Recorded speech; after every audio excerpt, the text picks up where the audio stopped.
खबर झारखंड से मिल रही है वो आपको बता देते हैं, जहां पर 2 हफ्ते पहले झारखंड में हाई कोर्ट ने धर्मांतरण पर चिंता जाहिर की थी और इसी को लेकर अब बीजेपी का बहुत बड़ा दावा यहां पर सामने आ गया है। आपको यह भी बता दें कि निशिकांत दुबे ने दावा किया है कि झारखंड के संथाल परगना में आदिवासियों की आबादी 10% कम हो गई है।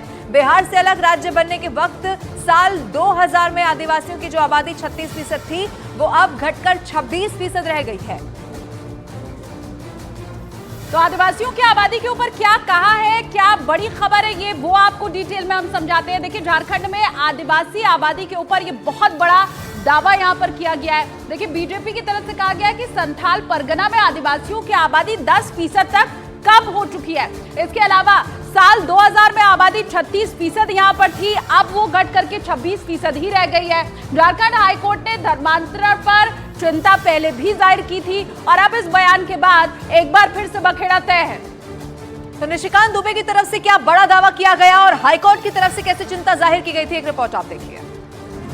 करीब 2 हफ्ते पहले झारखंड हाईकोर्ट ने धर्मांतरण पर चिंता जाहिर की थी और अब बीजेपी ने झारखंड के कई इलाकों की डेमोग्राफी पर जो आंकड़े पेश किए वो चौंका देने वाले हैं। दरअसल निशिकांत दुबे ने दावा किया कि झारखंड के संथाल परगना में आदिवासियों की आबादी 10% कम हो गई है। बिहार से अलग राज्य बनाने के वक्त साल 2000 में आदिवासियों की जो आबादी 36% थी वो अब घटकर 26% रह गई है।